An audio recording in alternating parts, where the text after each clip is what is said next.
healing. I also serve as co-chair of Just Communities of Arkansas. And in that role, we at JCA are proud to be affiliated with the Arkansas Peace and Justice Memorial Movement. We are grateful to Mr. Mark Hayes for his leadership and for his amazing team at the Arkansas Municipal League for hosting this event today. And I'm grateful to see so many of you amazing leaders come from across the state to join us. I'm also grateful that we're able to come together today and share this space of reflection.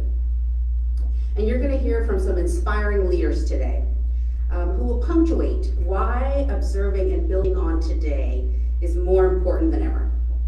And I'd like to take just a minute to share a story with you, a conversation that I recently had that illustrates why this work is so important, why racial healing is so important.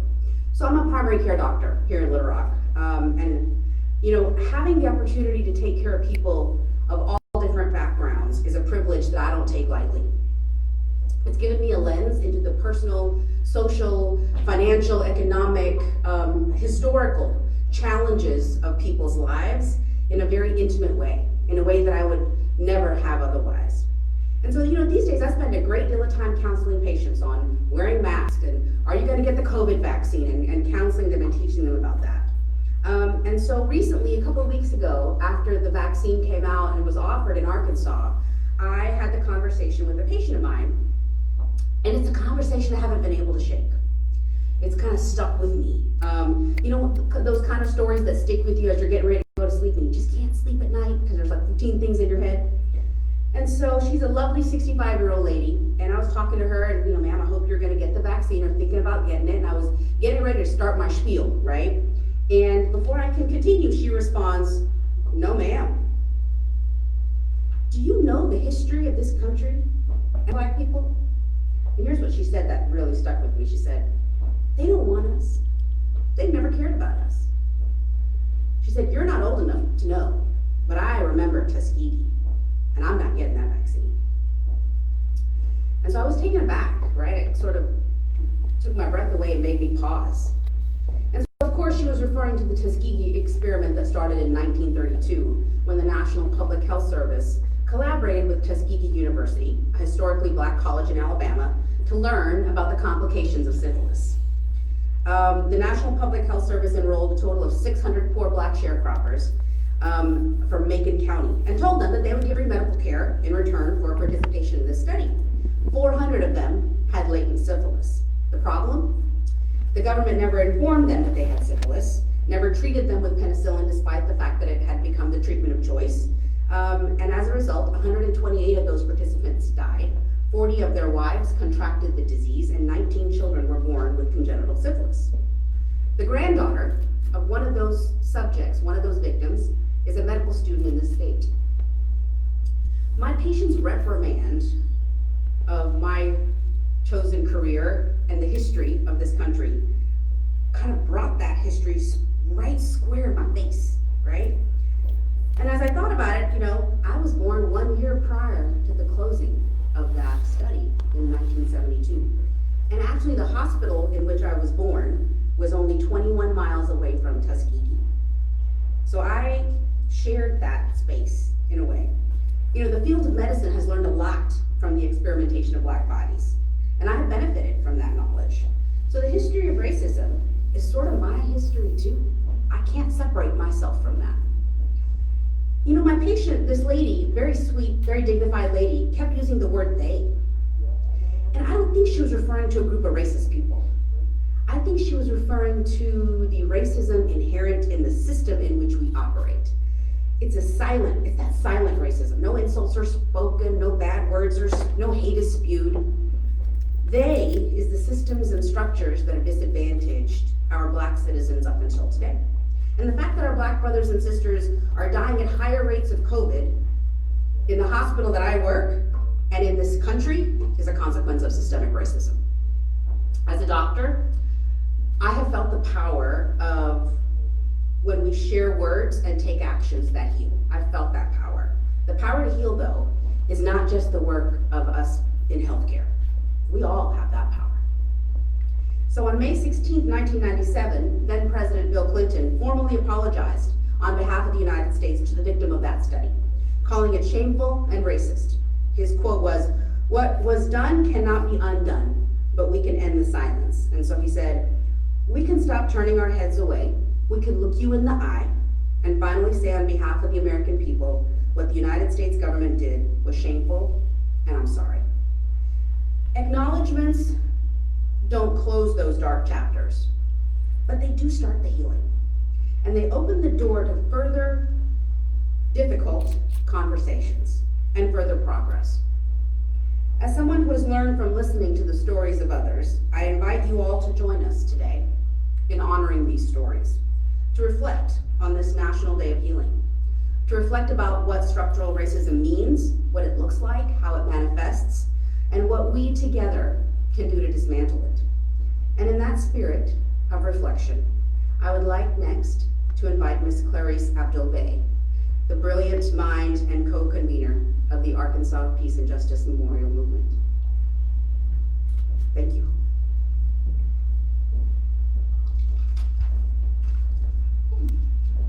I want to hug Dr. Tariq, but I know we can't be touchy-feely right now. Take this off really fast. Thank you, Dr. Tariq. I appreciate you. And thank you to everyone here, all of the mayors, all of you. And I don't want to start naming names because I don't want to leave anybody out for fear of that. So I just want to, it's been an amazing journey. This is amazing because we didn't imagine, we couldn't imagine almost how many, 70 plus mayors and county judges who just without hesitation said, absolutely, here. We agree with this is what we want, and this must happen. And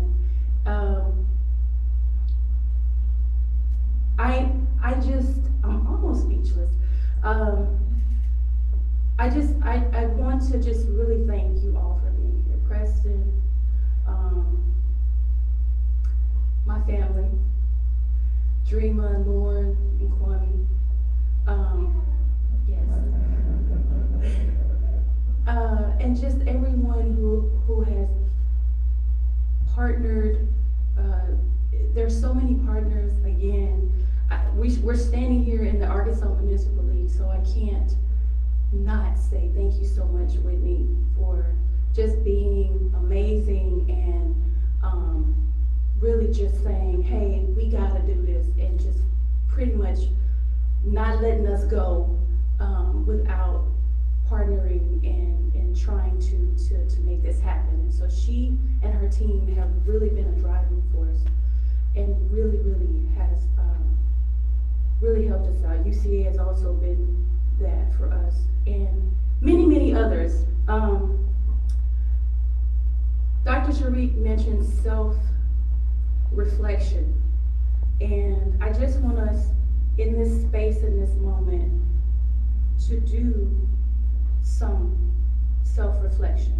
And I think we've done a little bit of it with the signing of the proclamations. And I know reading those proclamations and what they stated and what they stood for and what they stand for the state of Arkansas will make you reflect on what it is that we want in our state. And that is, we want transformation, we want truth, we want reconciliation, we want peace, we want all these things for ourselves, and most of all for our children and our grandchildren if we have them. And so I just want to take a moment, maybe about 20 seconds of silence, and for us to self-reflect and also reflect on when we signed those proclamations and when we read those words, how we want those words to lift off the page and permeate our cities, our municipalities, our entire state. We just don't want them to sit on a page. We don't want to read them and sign off and say, okay, we checked that box. We want those words to become energy to make a difference in this state, and they can. So let's take about 20 seconds, and I just want us to think about that. What does that look like for you?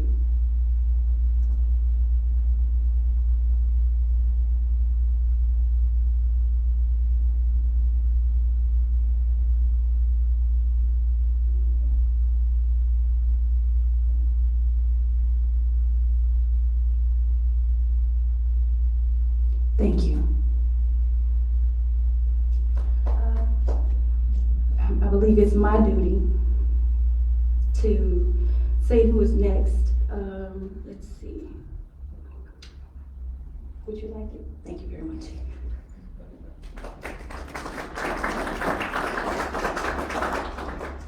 It is my pleasure to next introduce Mr. Mark Hayes, the Executive Director of the Arkansas Municipal League. And I think all of us in this room know the value that Arkansas Municipal League brings to our state, right?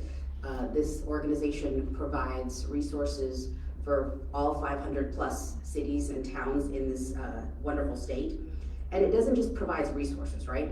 This organization serves to bring people together, to create equity, to provide opportunities for leadership, and overall excellence. And so I'm really, really proud of this organization and proud of Mr. Marquez, please. Thank you so much. I don't quite know what to say after that introduction. Typically people don't have trouble hearing me, but I will take the mask off anyway. My staff will be very happy to know that I have some prepared remarks. They get very nervous when I'm off the cuff, but I do have a little bit of that too. And you can already see Whitney's getting upset. I want to welcome everybody to the League's headquarters. I'm the executive director. I've worked here since 1989. I started when I was 10 years of age. That's not true. And I absolutely love the public service that this organization does. I've had a career in public service and it means the world to me. I'm so glad to have so much municipal leadership in this room. And our president, Gary Baxter, is here, and I appreciate him coming all the way from Mulberry to do this. Several of you traveled from distances quite far away, and I appreciate that as well. Kwame and Clarice, I would just want to say thank you for the work that your organization has done. It's amazing to think that really just last year was the inaugural day, and to think how far it's gone now in just 12 months is an absolutely amazing thing. I believe Governor Hutchinson was the first governor in the country to sign a proclamation. We had several mayors last year sign, as well as, where's my friend Barry Hyde? There he is. Yeah, he also signed. And Mike Poore, the school superintendent for Little Rock, was the first superintendent to sign as well. That doesn't surprise me knowing Mike. I'm so happy we've been able to help with the Arkansas Peace and Justice Memorial Movement. It is our goal to get all of our cities and towns to pass this proclamation. As you might imagine, with almost 500 cities and towns, that's not always the easiest communication to have, but it's important. And I think you're going to hear more about that in a little bit. With that said, I want to reflect on a couple of things.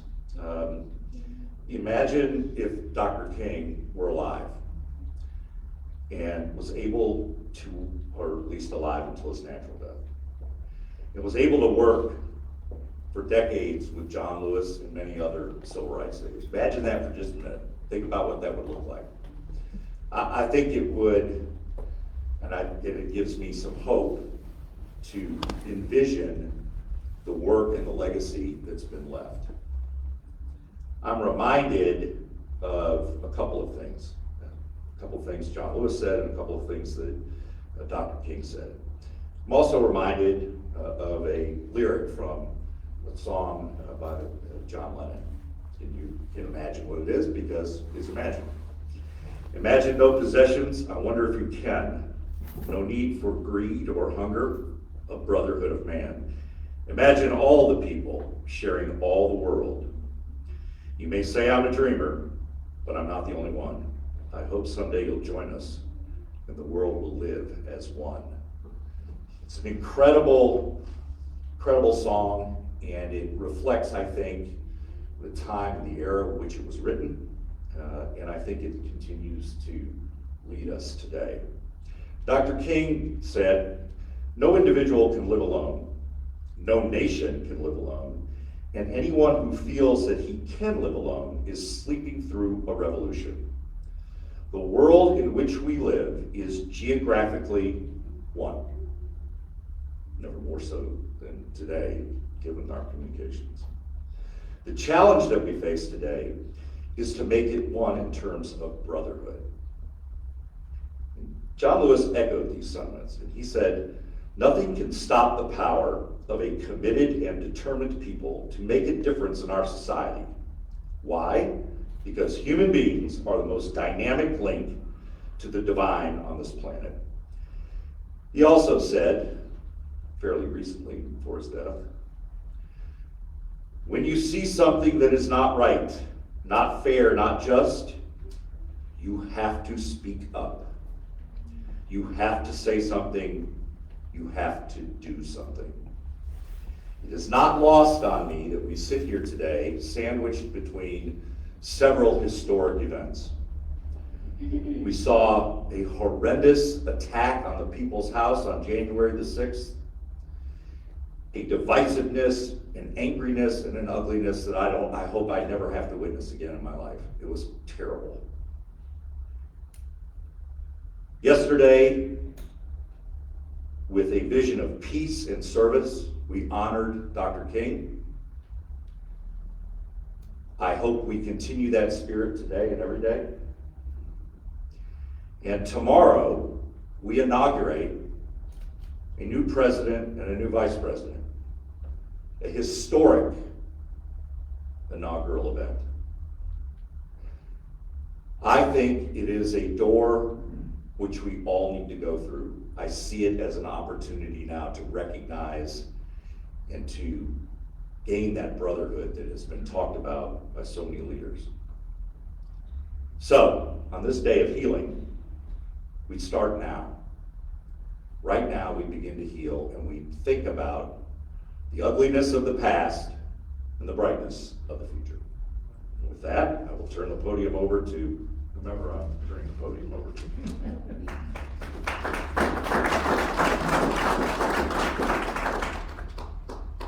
Thank you, Mr. Hayes.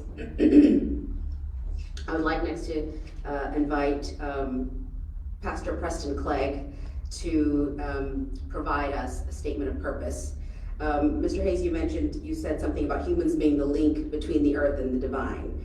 And no one sort of demonstrates that to me than Pastor Preston Clegg, who is the pastor of the Second Baptist Church. And also, for me, I have the privilege of working with him as co-chair of Just Communities of Arkansas. Pastor Clegg.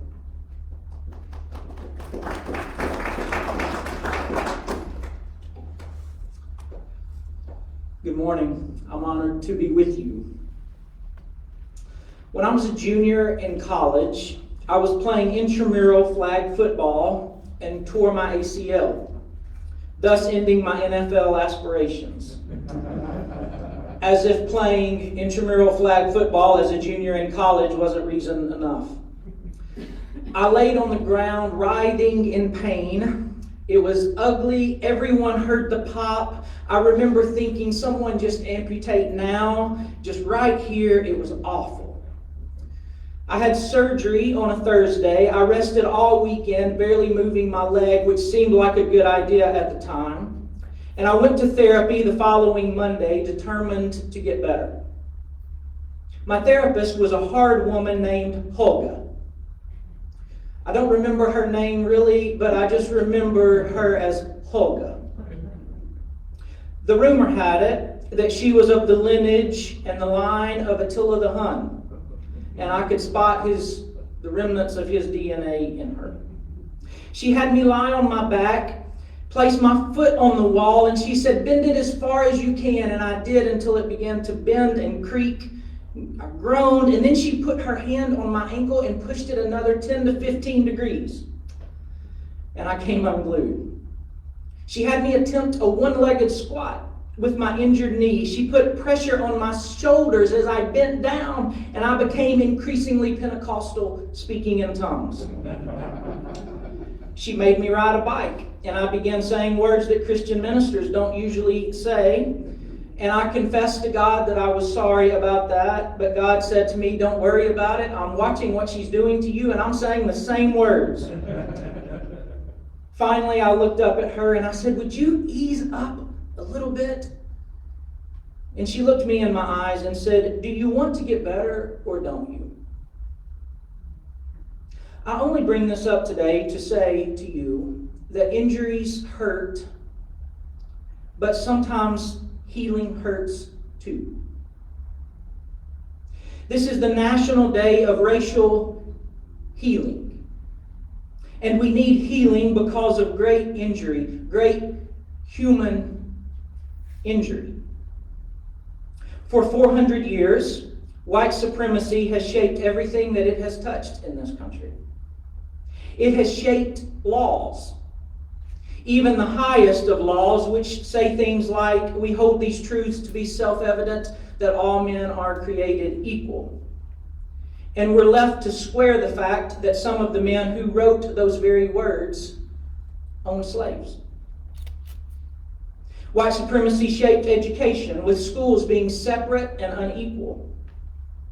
It shaped healthcare, where to this very day, life expectancy varies rather dramatically simply based on one's zip code. And maternal mortality rates vary rather dramatically simply because of race. It has shaped courtrooms and ballot boxes, neighborhoods and net worth. These wounds are as old as they are ubiquitous, and the pain of injury is felt in us all to this very day. Just say the words racism or white supremacy or white nationalism today, and you can see folks, mostly white folks, begin to squirm in their chairs and fidget with their purses, and some hit the tap out button altogether because our privilege allows us to do so. I guess I'm trying to tell you what you already know and what everyone knows. Injuries hurt. But I'm also here to tell you what you might have forgotten and what most of us wish wasn't true, but most certainly is. Healing hurts too. Sometimes healing looks like Hulga. I know that seems simple and self-evident. We all think we know that, but I'm not sure it's self-evident today because we keep resisting the things that make for our own healing. When you begin to say that part of healing involves telling the truth about things, the truth about things that led us to this point in our history, telling the truth about our nation's history, then some people will accuse you of being unpatriotic and offer you an alternative curriculum. When you begin to talk about systemic racism in our day, people will say that you're reinforcing the racism because you keep talking about it. You're creating the wound instead of naming it. And yet, when my doctor looked me in the eye and told me I had torn my ACL, I did not ask him why he did that to me. Naming a wound and creating a wound are not the same thing. In fact, they're opposites. And when you say things like Jim Crow is still with us today, though today he has appropriate manners and class, and he often wears a white collar and a tie, people will say, "Don't go there, we've come so far." All of these responses at their very core spring from a desire that lives in all of us to resist our healing because it's uncomfortable. I know how tempting that is, believe me. When I think of Hulga, I want to run as fast as I can. And as a white middle-class man, when I hear the words white privilege or systemic racism, I'm tempted to run out of the room because I know it's not going to be fun for me. Some of the myths that have made sense of my life are going to be challenged, and they might be unraveled right before my very eyes. I might even have to rethink the whole bootstrap thing and where my boots came from. As someone who tries to follow Jesus, at least to some degree, I know that I'm going to have to come face to face with the fact that in this country, the ways of white supremacy and the way of Jesus has become so intertwined that some folks cannot tell them apart. Hence, in our nation's capital on January 6th, that mob stopped to pray on the floor of Congress in Jesus' name. As someone who is responsible for a community of faith, I know that more times than not in this country, white religion, has buttressed white supremacy more than it has subverted and challenged it.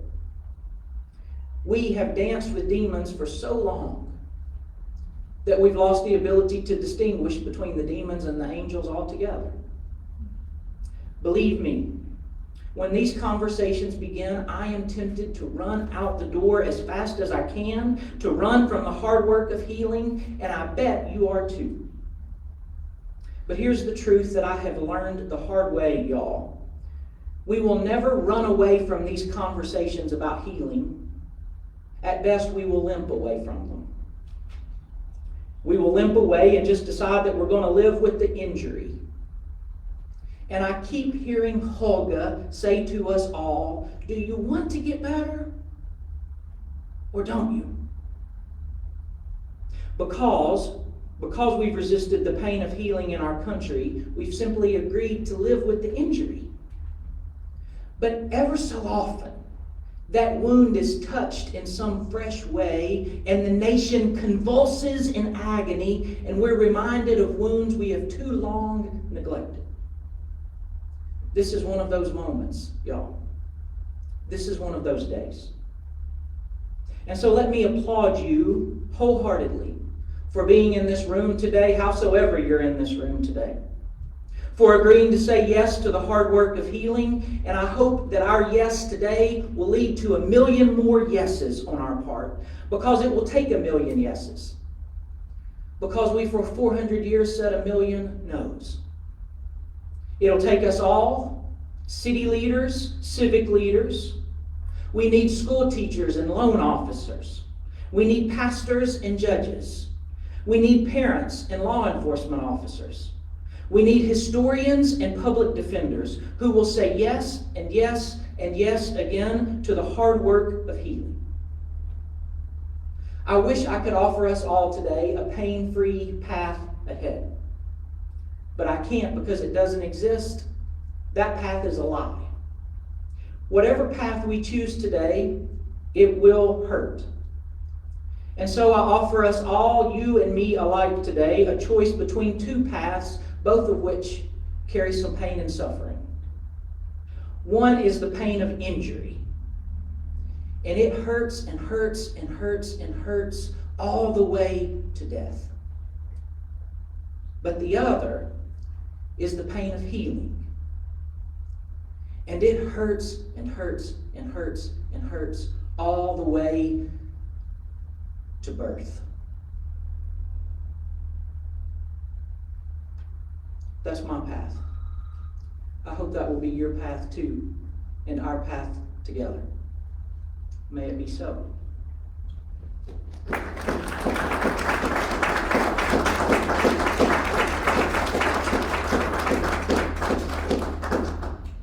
Thank you, Pastor Clay. I'm a practicing Muslim, and every time I hear you speak, I feel the love and justice of God, and thank you for that. I would now like to invite the director of the Arkansas Municipal League, Deputy Director of the Arkansas Municipal League, Ms. Whitney Bullerwell, who will invite our mayors.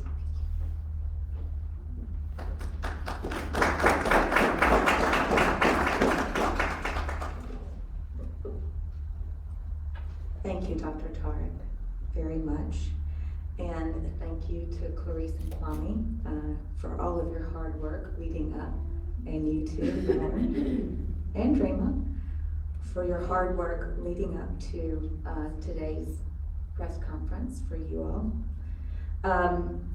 You said something earlier about, reaching out to me, and we basically just proceeded to get cities and towns across the state to sign on to the proclamation and issue it.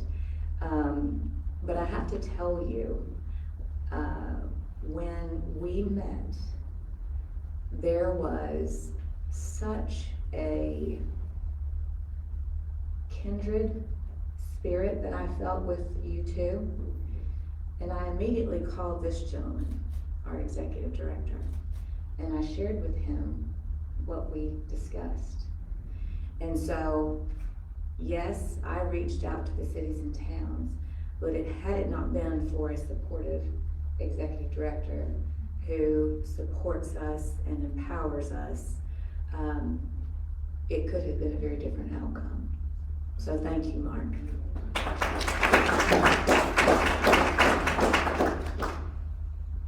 I'm honored that you've asked me to be a part of your day today, and good morning to all of you. It is fantastic to see you, pandemic and all, I don't care. I have the privilege of announcing the cities, the towns, the counties, the educational institutions, and various organizations and entities that have issued this very important proclamation. And you'll need to bear with me because I forgot to tell you, I'm a visitor of your church quite frequently. I needed to lead off with that, but anyway, amazing message. The list is quite extensive, which is a fantastic thing, right? And so the following, through their proclamations, are committing to restoring wholeness in your communities and respective entities, and affirming the inherent value of all people.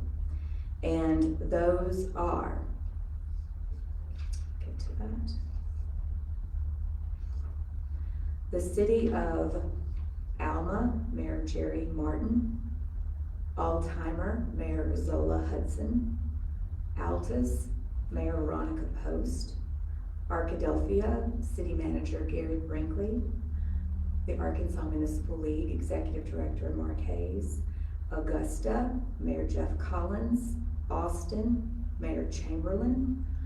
Batesville, Mayor Ellenbaugh. Bentonville, Mayor Orman. Berryville, Mayor McKinney.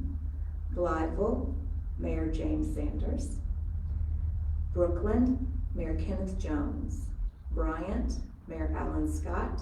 Cabot, Mayor Kincaid. Caddo Valley, Mayor Golden. Kamak Village, Mayor Graff. Carlisle, Mayor Glover. Cave City, Mayor Anderson. Cave Springs, Mayor Noblet. Coal Hill, I think I'll leave off the mayors, we'll be here forever. Conway, Crossett, Dardanelle, Dermont, Dumas, El Dorado, Eureka Springs, Fairfield Bay. Do you see these are all from across the state? All from across the state, various locations. Fayetteville, Mayor Jordan, where are you? There you are. Forest City, Fort Smith, Garfield, Gentry, Greenwood, Mayor Kinslow's here. Hamburg, Heber Springs, Helena, West Helena, Hermitage, Hope, Hot Springs, Jonesboro, Lake Village, Little Rock, Luxora, Marked Tree, Maumelle, McCrory, McGee, Menifee, Monticello, Morrilton, Mountain View, Mulberry, Gary Baxter, Newport, North Little Rock, Mayor Hartwick, Ozark, Pine Bluff, Washington, Prairie Grove, Prescott, Rector, Rogers, Russell, Russellville, Sherwood, Siloam Springs, Smackover, Springdale, St. Paul, Stamps, Stevens, Sulphur Springs, Tawnytown, Ward, and Wrightsville.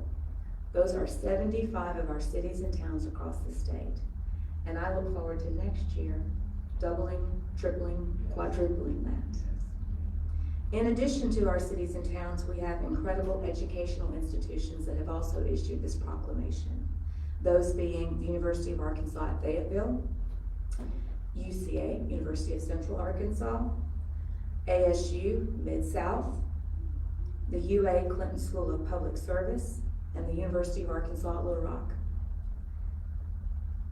The Association of Arkansas Counties has also issued this proclamation, and the following county judges have issued the proclamation: Judge Barry Hyde, Pulaski County; Judge Barry Mooring, Benton County; Judge Ray Gack of Logan County; Little Rock School District Superintendent Mike Poore, and LRSD's Board President Vicki Hatter; the National Association for the Advancement of Colored People, for a total of 85 cities, towns, institutions, organizations, and entities. And I am really pleased with that, and I hope you all are as well. With this number, we know these many proclamations make our hearts very full and very happy. Coming together as we have today and in the days to come, it will bring us together in our shared humanity. Together we will create a more and just, equitable world. So, thank you to these 85 entities. If you see anyone out and about in your region of the state, say something about this proclamation, because next year is going to be even greater. And thank you for asking me to participate.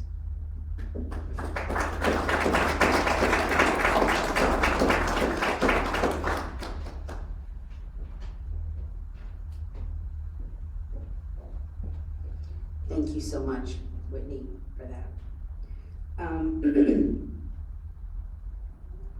I believe next we'll be inviting Mayor Baxter, Mayor Gary Baxter from the city of Mulberry, to come and speak on behalf of the mayors of the city.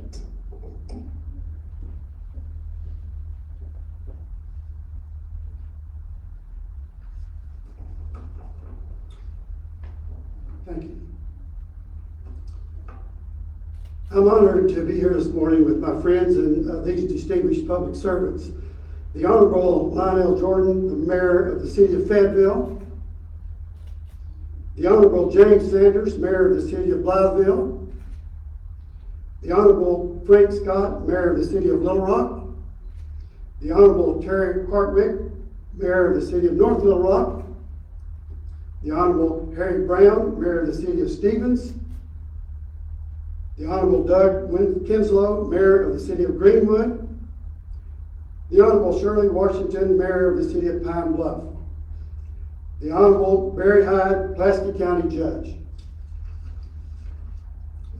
Our municipalities and counties are the eyes, ears, and hearts of our state and throughout America. We are where the rubber meets the road, so to speak. Mayors and county judges have their fingers on the pulse and have the power of influence with our citizens. Talking about influence, when I was just a small boy, I grew up going to church and Sunday school, where I learned very quickly the song we sang almost every week. Jesus loves the little children, all the children of the world. Red and yellow, black and white, they are precious in his sight. Jesus loves the little children of the world. I wish every child would learn that song, sing that song, believe that song, but most importantly, live the song by demonstrating their love for all children and each other, no matter what they look like. It is powerful. It influences good behavior. Also, we learned and recited the golden rule: do unto others as you would have them do unto you. Words can mean a lot of things, but more important than words is living those words. I grew up on a farm in Crawford County. At an early age, I learned about bloodlines. We always got the very best male animal, whether it was a registered bull, a boar, a horse, a cock rooster, or a billy goat, because the blood is passed down through the male. Now, why am I saying this? Because I believe that we are all descendants from the first man God created, Adam. And that first blood has been passed down through the ages to all of us here today. We are all brothers and sisters. We are all of the same bloodline. So, hello, brothers and sisters. I love you all, and we're all family. I am so very, very, very sorry, Kwame, that you had experienced what you had in the military. I spent 27 years on active duty in the U.S. Air Force, and some of my service was on a flight crew as a navigator and a flight evaluator, flying with many different crews. It did not matter to any of us where someone grew up, where they lived, what they drove, what their religion was, what their skin color or race was, what their political persuasion was, or what their mother and father was, or who they was. We all put our lives into the hands of each other, trusting each other, respecting each other, and depending upon each other. We were a crew, side by side, and sometimes for 10 days at a time, living together on alerts and temporary duty assignments. It's that living together, working together for a common cause that binds us together, caring for one another, and yes, loving one another. This National Day of Racial Healing means something that must be acknowledged and celebrated by everyone. I'm proud of our mayors and county judges throughout this great state of Arkansas who are joining forces with one unified message of truth that racial healing is for all of us, our children, our grandchildren, and generations to come. May God bless each of you, may God bless Arkansas, and may God bless America. At this time, I will turn the podium over to, get my right here.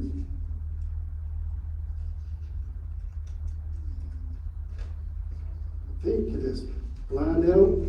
Yes, the Honorable Lioneld Jordan, Mayor of the City of Fayetteville, to discuss how Fayetteville observes Dr. Martin Luther King Day. Mayor?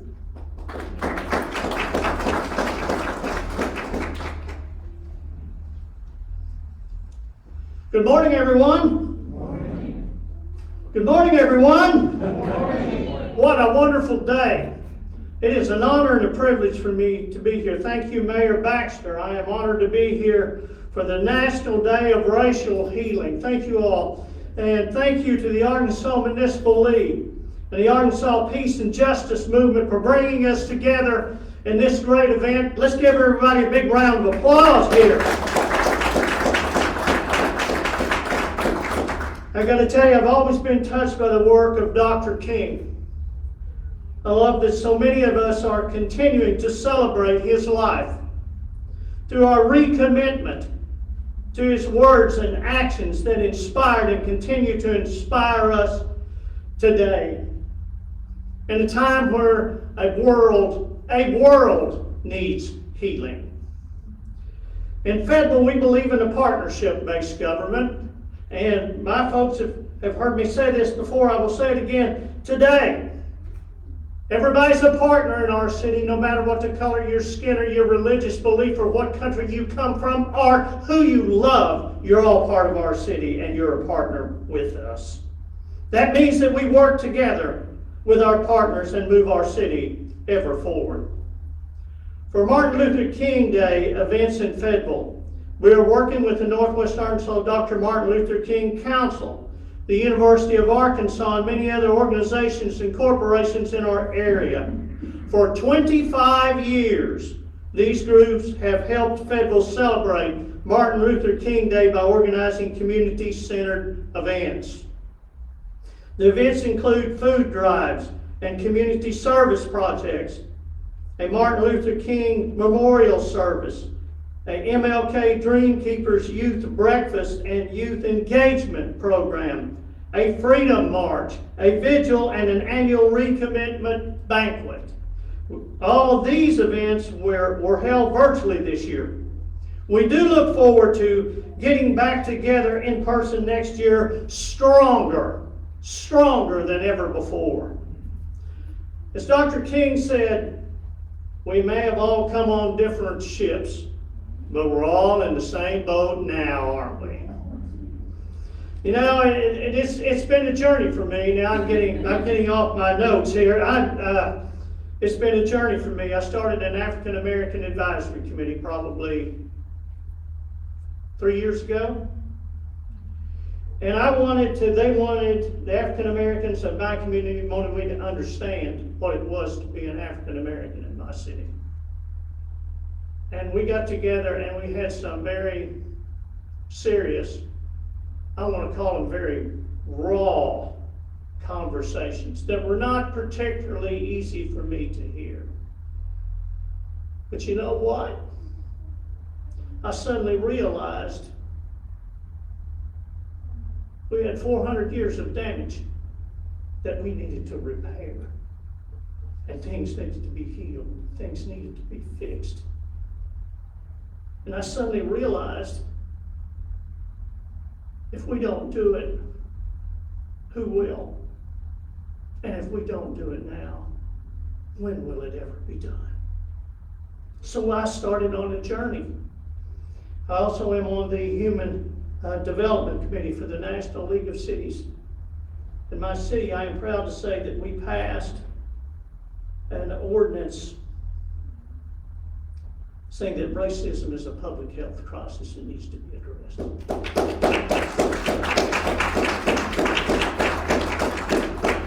Systemic racism is real. We need to fix it. It needs to be done. It's not going to be easy. But you know what? We're going to get there. And so it's time to celebrate our humanity and take action to create a more just, equitable world, my friends. Let's do this together and heal our hearts and our minds. Thank you all for your time. It's been an honor and a privilege to be here today with you and know that we're all in this together. And we're going to get there. Aren't we? Yeah. We're going to get there. Yes. It's taken us 400 years. We're going to make it real in our lifetime. We're going to make it, we're going to heal it in our lifetime, I believe. So anyway, my friends, I would like to, at this moment, introduce the Honorable James Sanders of Blytheville. James.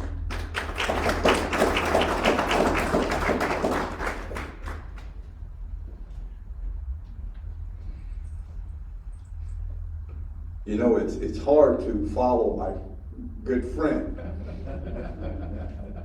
He's already got things stirred up, along with Pastor Clegg, when is allowing me to take back to Northeast Arkansas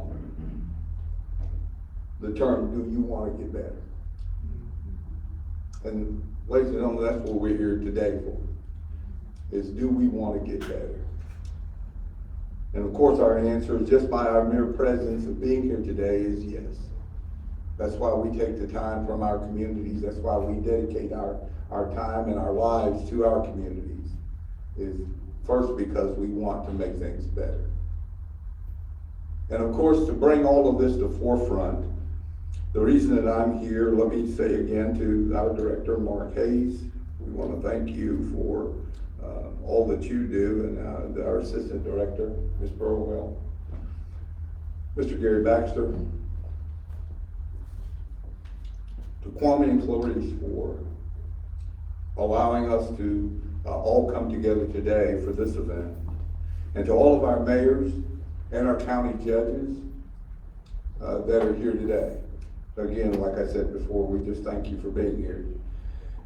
My duty and task again is, to stay on point, is that we want to talk about what we did in Blytheville, up in northeast Arkansas, to commemorate and to celebrate the Reverend Dr. Martin Luther King. Well, as everyone knows again about the pandemic and COVID-19, we had to do a virtual, but at the same time also a COVID-19 friendly drive. We came up with the idea of a car parade down Main Street in Blytheville. And our theme for this year was, together we can drive out hate. And with that, where ordinarily we would have just law enforcement and firefighters to lead in parades, we had our sanitation workers to lead in the parade, along with our firefighters and our police department.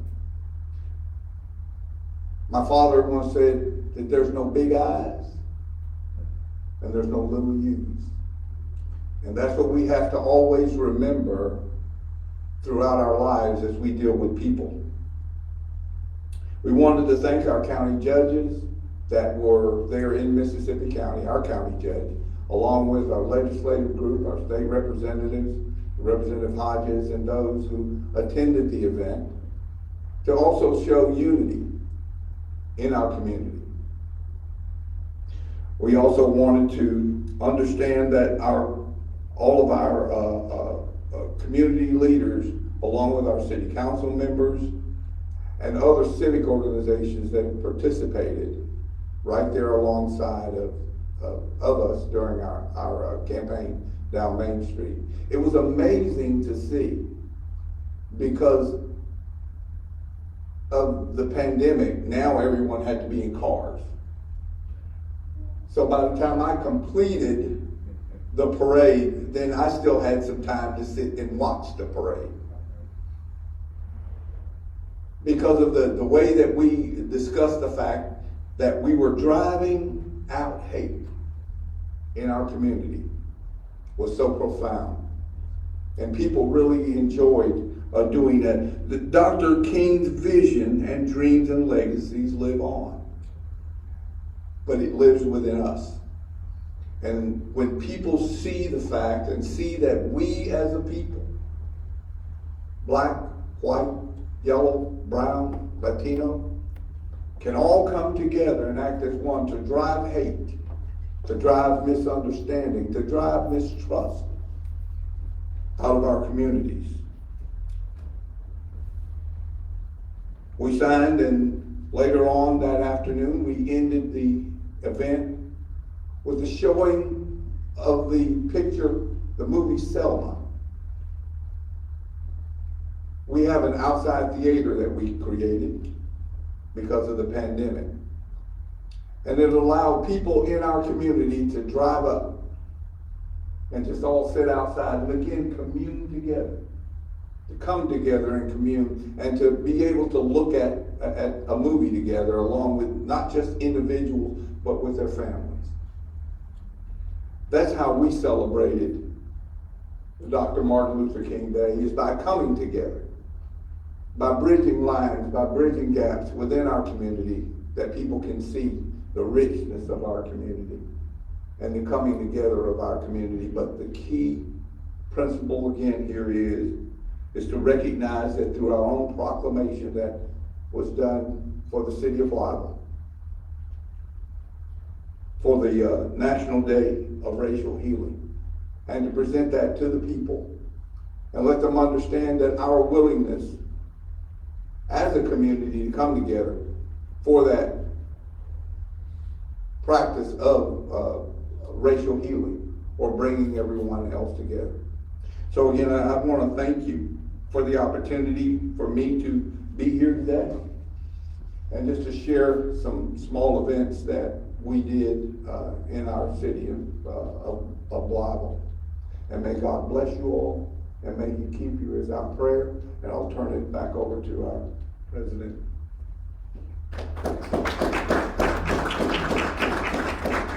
Thank you so very, very much, Mayor Sanders. I now invite the Honorable Frank Scott, Mayor of Little Rock, to discuss how Little Rock observes Dr. Martin Luther King Day. Mayor.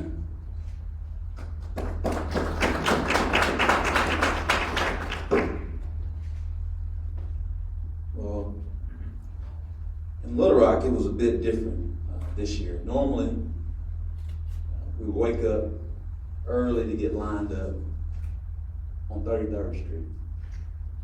And we all would line up to have our annual NAACP parade. Due to the pandemic, that was not so. Normally, we would have food drives. Due to the pandemic, that was not so. But something else was not normal about this King Day. This King Day here in the city of Little Rock, being one of 50 unique cities in the United States, we have a state capitol. And we had to take away our time and attention to acknowledge the man, the life, and the legacy of Dr. King, because we had to take time and attention to protect, serve, and defend our state capitol and our city from being under siege of what we saw on what could have been a bloody Wednesday, January 6, 2021, a day that yet we will never forget in my generation. A day where we saw a mob take siege of our nation's capital. And so when we think about the life and the legacy of Dr. King, one thing really comes to mind, a few quotes. One that says, in the end, we will not remember the words of our enemies, but the silence of our friends. Another quote from a Birmingham letter in jail was, the time is always ripe to do what is right. And so this King Day, we had to do what was right. We had to protect, serve, and defend our state capitol, your state capitol. We did so in the life and the legacy of Dr. King because not only did we focus on that, we still made a consistent effort to still recognize Dr. King. By taking time, as many know in the city of Little Rock, we have a Martin Luther King Center on MLK. A center that's a one-stop shop for the South End community. We took time to rebuild it, restore it, because we understand that we will prevail and persevere through this pandemic to make sure that when we come out of it, this same sacred place that we have in our city to be a one-stop shop, that it will be even better. And so we took that time on this nation's capital. And so as we all are here today as leaders, let us not be silent on a forthcoming hate crimes bill at the state capitol. Let us not be silent on whatever your belief is on stand your ground, and understand that there are distinct standards of policing and how stand your ground can create more volatility in our state capitol. So I ask you today, in the words of Dr. King, the time is always right to do right. Thank you.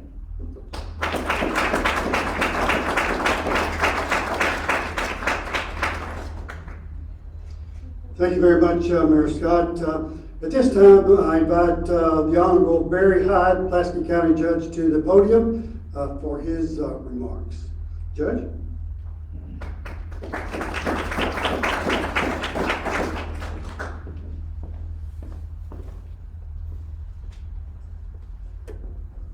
Thank you.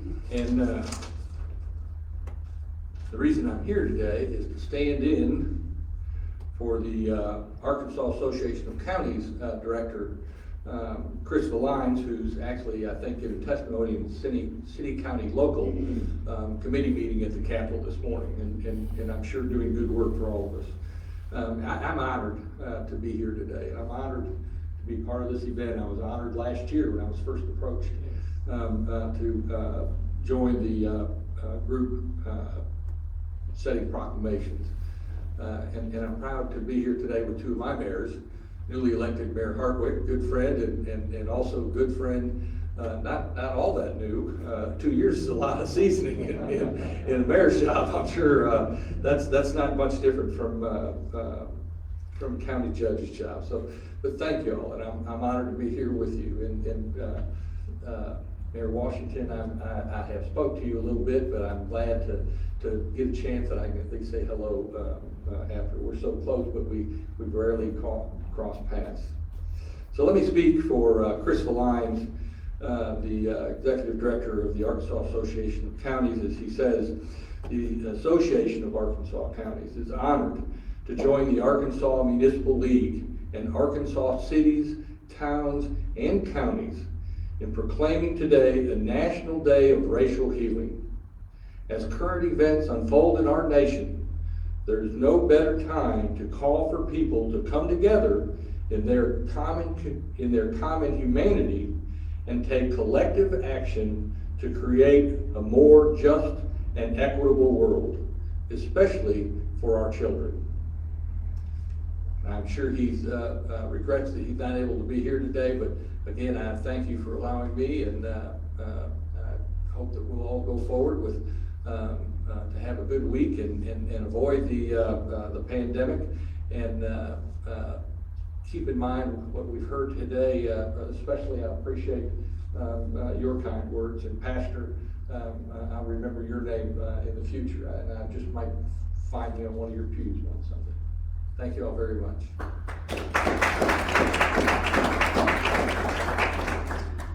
Thank you, Judge Hyde. For closing remarks and questions, it is my pleasure now to call to the podium Arkansas Peace and Justice Memorial Movement co-convener Kwame Abdul-Bey.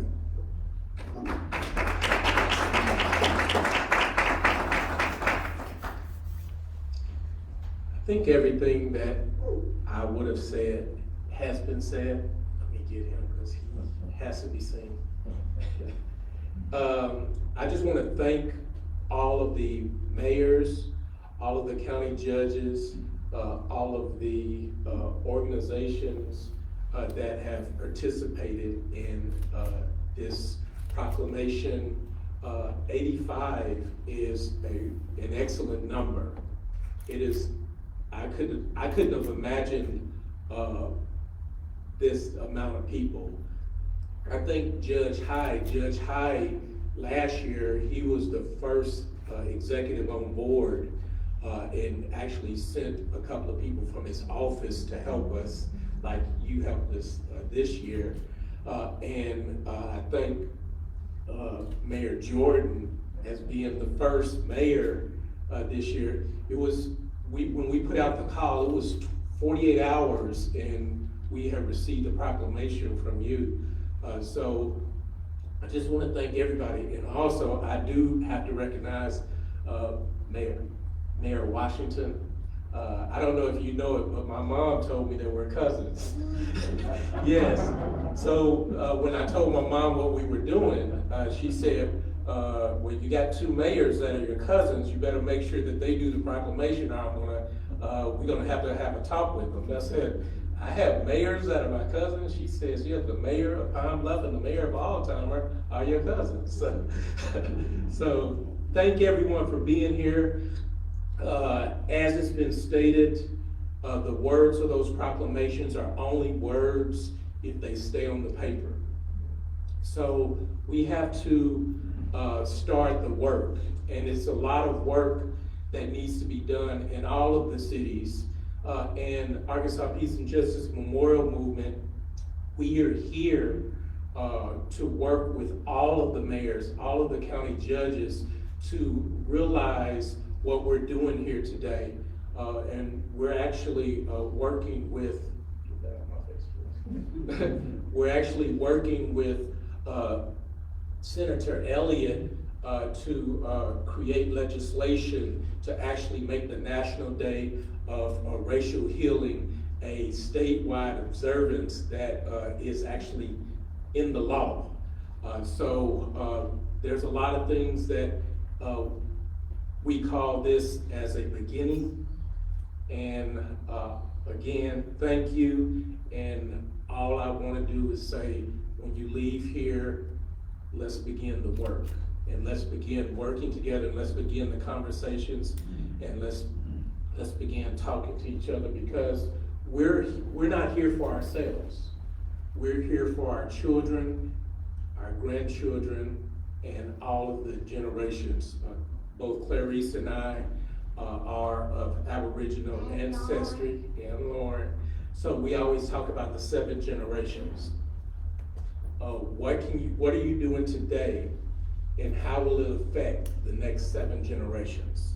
So racial healing starts now. Thank you.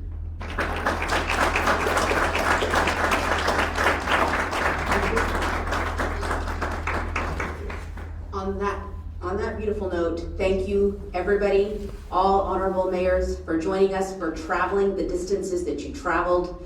I'm honored to be part of APJMM, honored to be part of your leadership and to benefit from your leadership. Thank you, Pastor Clegg. Again, on behalf of the Arkansas Municipal League and on behalf as well of Just Communities of Arkansas, thank you all so much. Have a safe trip home and have a wonderful week. Take care.